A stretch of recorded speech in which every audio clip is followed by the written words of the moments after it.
Assalamualaikum warahmatullahi wabarakatuh. Perkenalkan, saya Fariha Siti Azhara dari kelompok satu Praktikum Algoritma dan Pemrograman.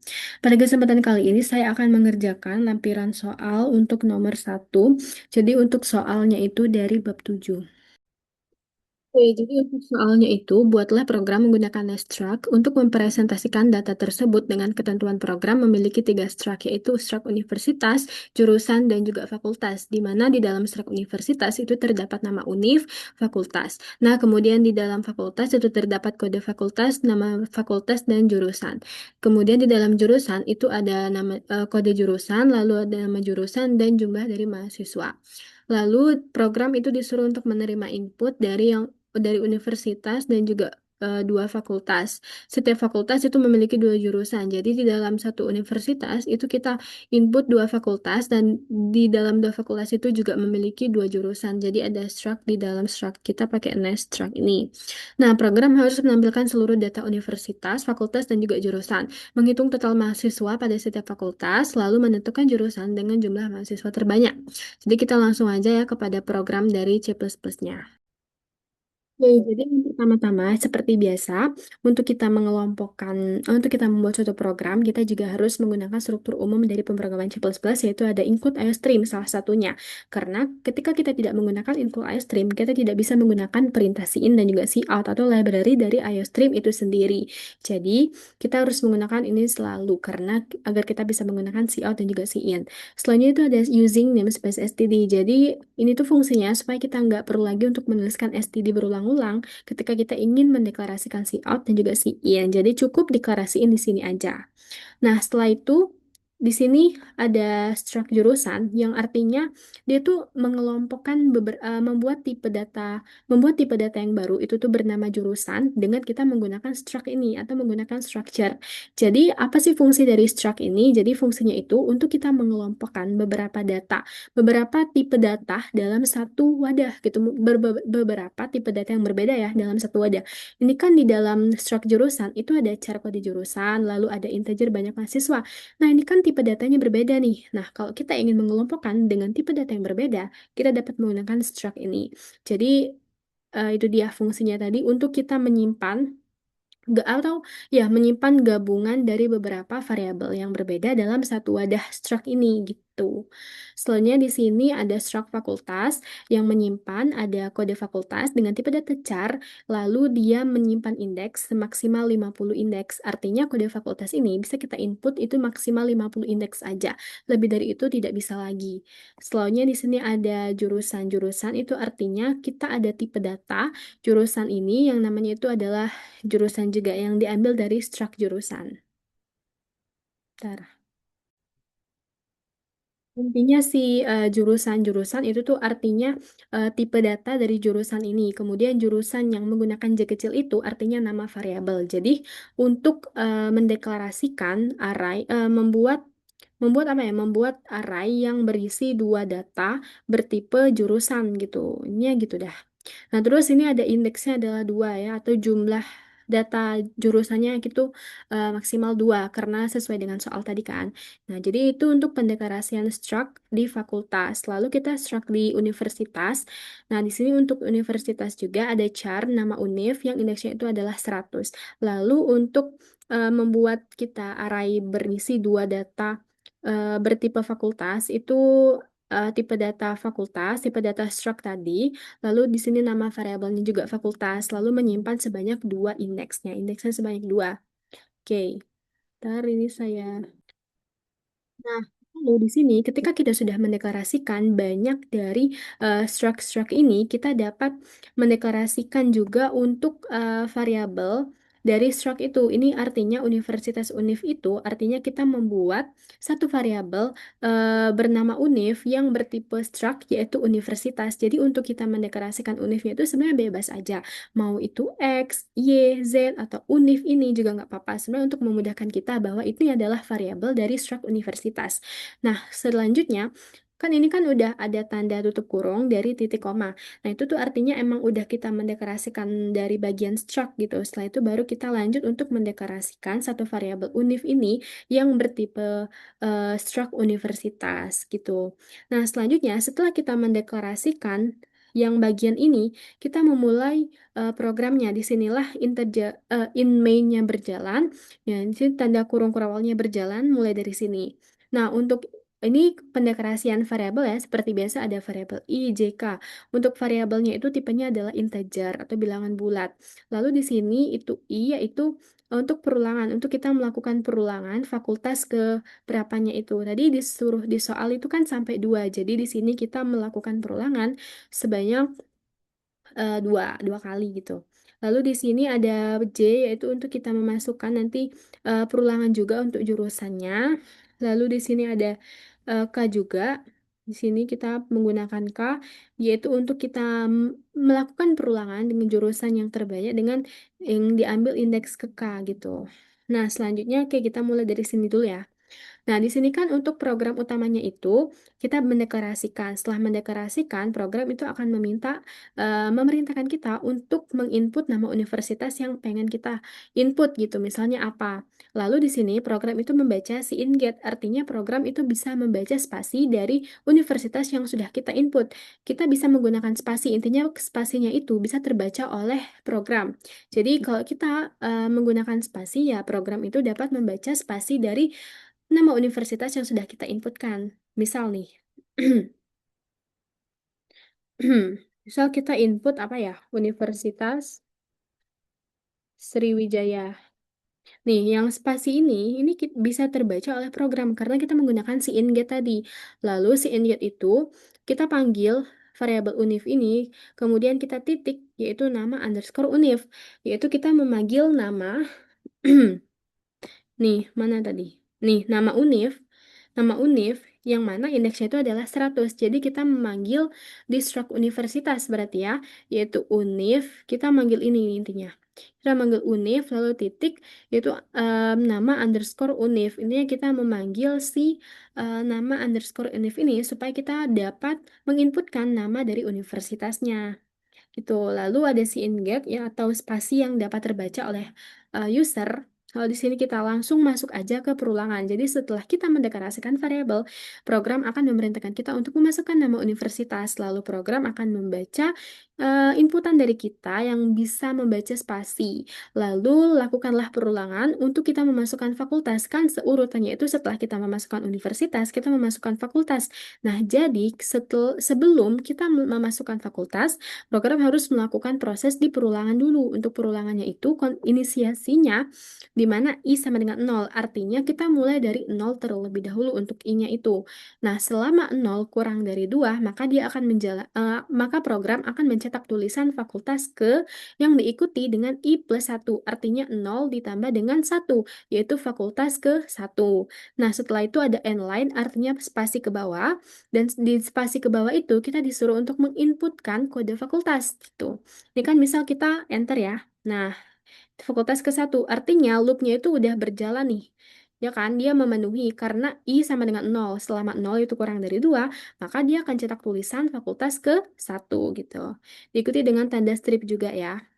Lalu setelah program Nline, program akan mulai juga untuk mencetak tulisan kode fakultas. Nah, di kode fakultas ini kita baru menginputkan apa, misalnya 080111 gitu ya, untuk kode fakultasnya. Lalu program akan membaca ya inputan kita dari uni fakultas. Di sini fakultas ke I, artinya ya dia menggunakan indeks dari I ini. Lalu ada titik menandakan bahwa dia tuh memanggil tipe data struct tersebut. Di sini ada kode underscore fakultas. Karena kita menggunakan yang ini, struct kode fakultas ini, gitu. Kita menggunakan struct di kode fakultas, yang mana untuk arraynya itu sendiri dengan indeks maksimal 50. Oke, nih misal kita udah input ya, udah memasukkan, lalu kita enter kan. Nah, program akan lanjut untuk mencetak nama fakultas. Misal kita nama fakultasnya itu adalah Fakultas MIPA misalnya. Nah, di sini Fakultas MIPA dibacalah oleh program yaitu univ titik fakultas karena dia masih ada di fakultas kan, bukan di univ maupun di jurusan karena dia masih di dalam lingkup fakultas itu sendiri. Nah, selanjutnya setelah kita untuk menginputkan dari univ fakultas, program akan membacanya juga dengan dari struct nama fakultas di sini. Nih, nama fakultas dengan indeksnya itu adalah 100. Untuk indeksnya adalah 100, lalu program akan membacanya, dan kita enter. Program akan lanjut lagi untuk melakukan I++, yaitu perulangan lagi untuk kita mencetak fakultas keduanya. Ini kan selama satu, berarti I++ sekarang adalah satu, karena dia naik kan, jadi I 0 ditambah dengan satu, yaitu satu. Berarti I sekarang adalah satu. Berarti selama satu itu kurang dari dua, maka dia akan cetak lagi perintah-perintah yang sudah kita jalanin tadi, gitu, diulang lagi, karena programnya masih terpenuhi ya inisiasinya, yaitu selama satu kurang dari dua gitu kan. Ya kita masukin lagi nih misalnya, nih jurusan. Oh iya, oh iya deng. Oh iya berarti kita masuk, maksudnya masuk ke sini karena kan ini nggak ada tanda kurung kurawal buka ya. Berarti kita berlanjut ke perulangan kecuali dia ada tanda kurung kurawal tutupnya di sini. Baru kita melakukan em, I plus plusnya lagi. Nah, berarti setelah ini kita melakukan I plus plus. Berarti ini tuh alurnya kita memasukkan fakultasnya terlebih dahulu, baru kita memasukkan jurusan. Setelah jurusannya udah setelah jurusan yang ke satu udah, maka kita lanjut lagi untuk naik ke I++, yaitu untuk memasukkan fakultas yang kedua. Nah, di jurusan yang ke satu ini, misal kita masukin kodenya bebas lah intinya. Oke, itu misalnya. Lalu kita in, ini yang kita in get line, univ fakultas, lalu di sini jurusan dan kode jurusan. Ini kita intinya berarti masih di struct fakultas, karena kita kan berada di lingkup fakultas. Lalu untuk jurusan, itu kita memanggil di struct jurusan, yang mana untuk indeksnya itu adalah indeks ke J ya. Nih. Nah, lalu di sini, bentar. Lalu di sini kode jurusannya juga yang sebanyak indeksnya 50. Oke, nama jurusannya misal matematika.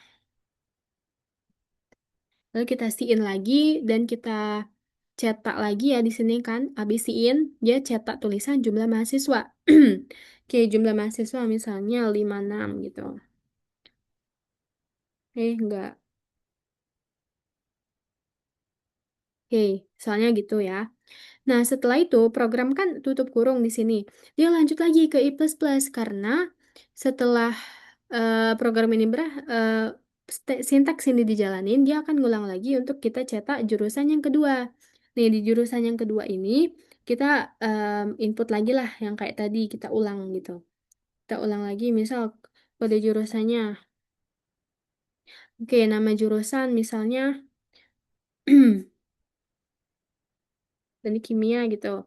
Jumlah mahasiswanya misal 140 gitu ya.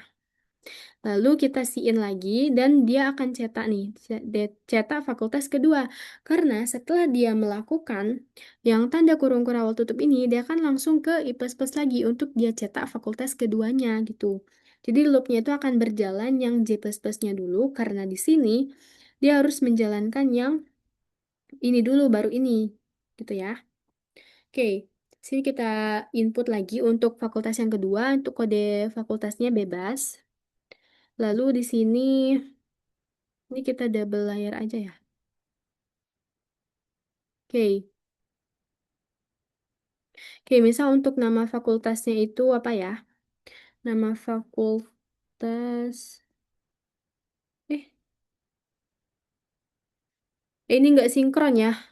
MIPA, fakultasnya MIPA, jurusan teknik kimia. Ya coba kita ulang dulu, nanti aku input lagi. Hmm. Ini kan lanjut lagi dia ke yang di IPSPS, yaitu kita mencetak lagi di fakultas yang kedua. Di fakultas yang kedua ini kita cetak, kita input ya, karena programnya itu meminta kita untuk menginputkan kode fakultas di fakultas yang kedua. Ini kode fakultasnya, dan misal kita input bebas. Lalu untuk nama fakultas, misal fakultas teknik. Kode jurusan, untuk kita input di jurusan yang pertama, karena setelah dia inputkan, ini kan dia berjalan. Selama 0 kurang dari 2, maka dia akan cetak ini dan lakukan perulangan untuk kita mencetak jurusan yang keberapa. Nah, jadi setelah kita menginputkan fakultas kedua dan dengan berisi kode dan juga nama, kita akan masuk ke perulangan J ini untuk kita mencetak jurusannya. Gitu. Oke, untuk kode jurusan, ini nama jurusannya teknik kimia. Lalu kita enter lagi. Nah, jumlah mahasiswa, misal 130.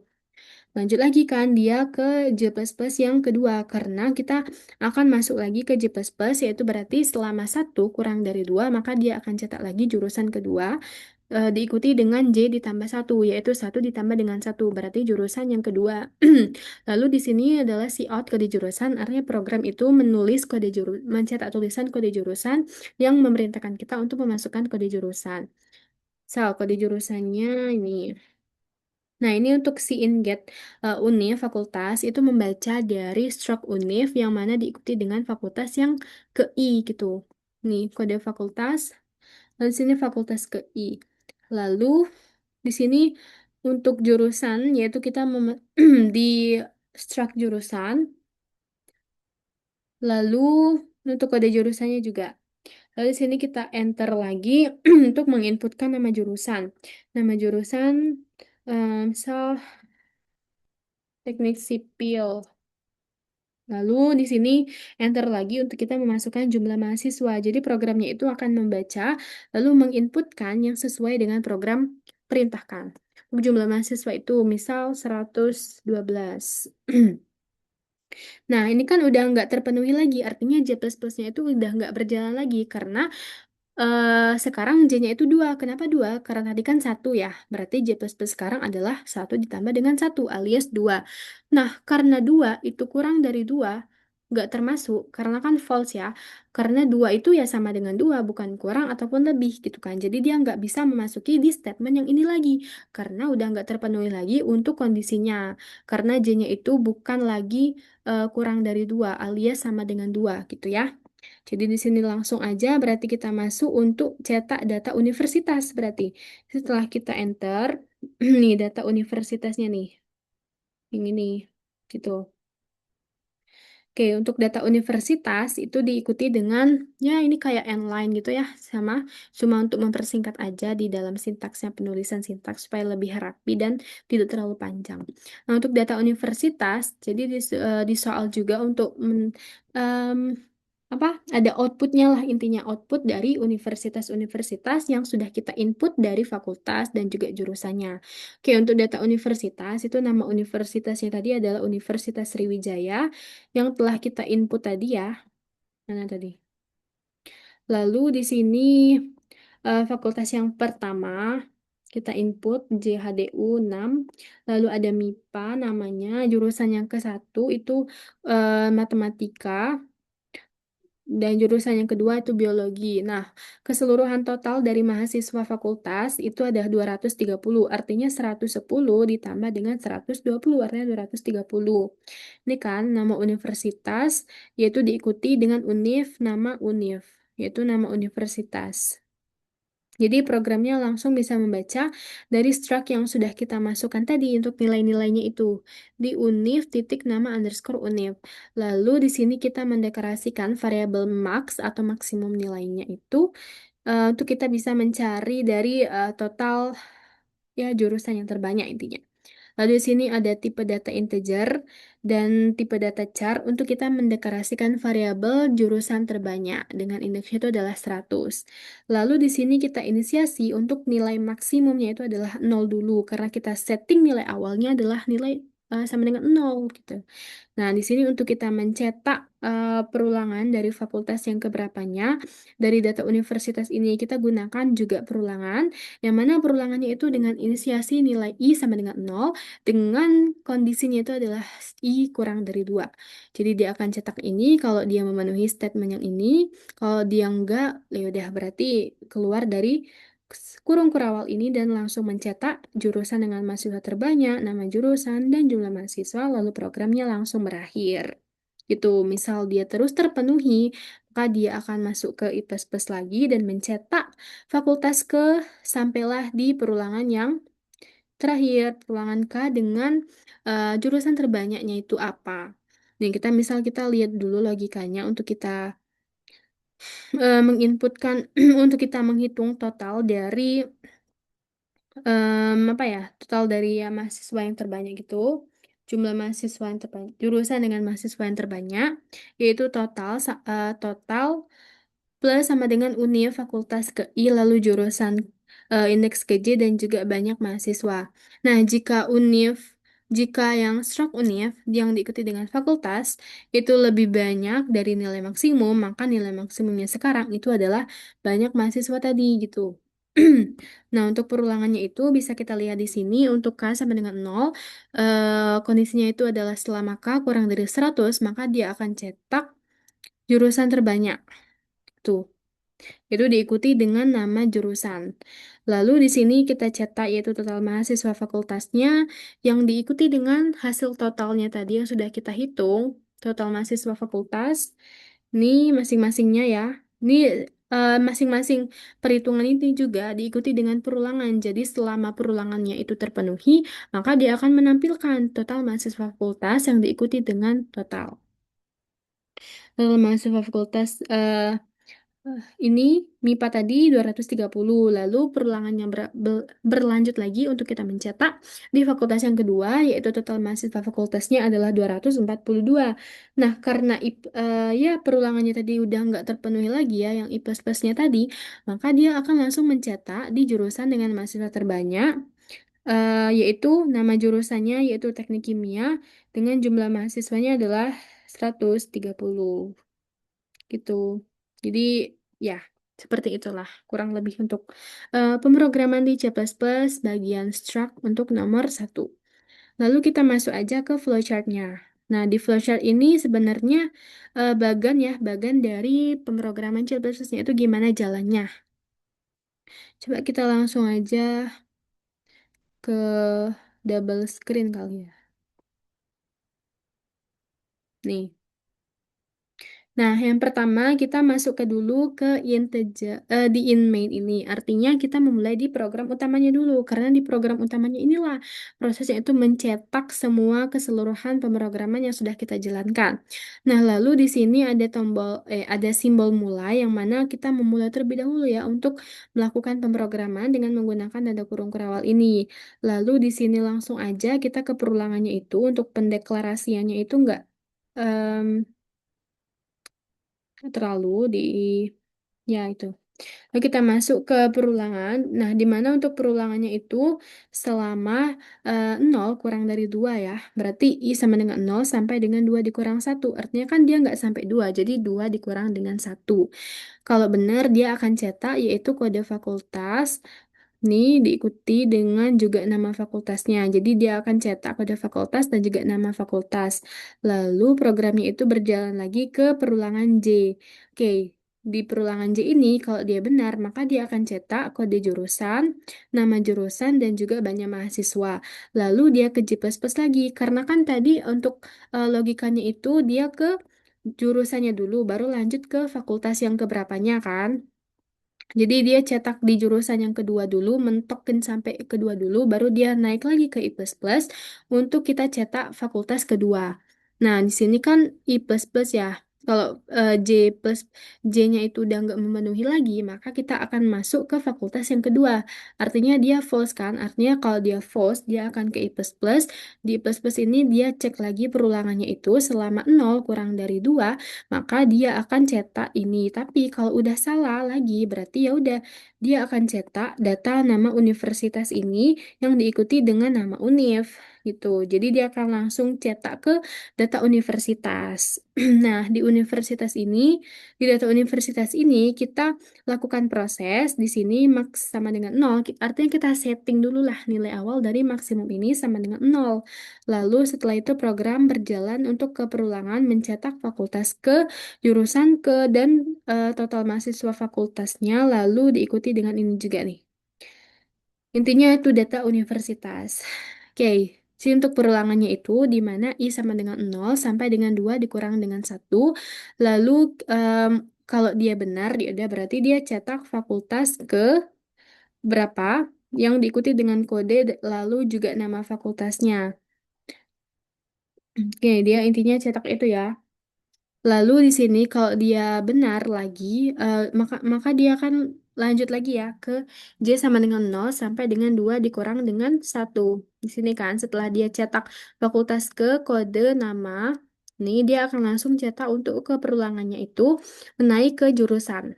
Sini, itu kita menentukan jurusan yang keberapa. Artinya, J sama dengan 0 sampai dengan 2 dikurang 1. Kalau dia benar, maka dia akan cetak yaitu kode jurusan, nama jurusan, lalu jumlah mahasiswa yang diikuti dengan banyak mahasiswa.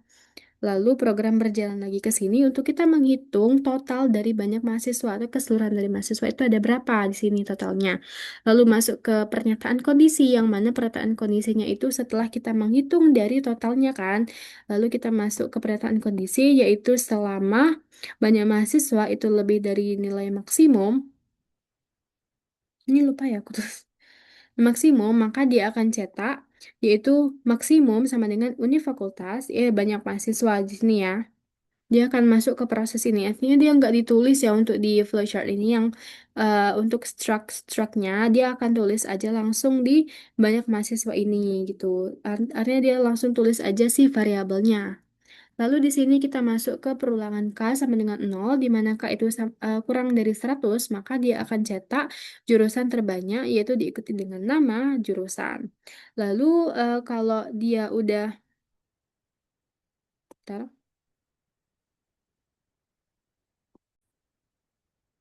Lalu dia akan masukkan ke K++, artinya dia K-nya itu masuk lagi ke penambahan nilai dari mahasiswa terbanyaknya. Tuh, jurusan terbanyaknya maksudnya. Lalu kalau K-nya itu false, dia masuk lagi ke I++ untuk mencetak dari yang ini tadi, fakultas keduanya. Nah, di fakultas yang kedua ini, dia cetak lagi di perulangannya ini. Kalau dia perulangannya salah, ya udah berarti dia masuk ke I plus-plusnya untuk kita cetak dari fakultas. Lalu jika fakultasnya ke-nya tidak terpenuhi lagi, berarti ya udah dia langsung aja ke total di mahasiswa fakultas ini, lalu cetak di jurusan terbanyak, lalu nama jurusan, dan juga jumlah mahasiswa, dan lalu program akan selesai. Gitu aja sih.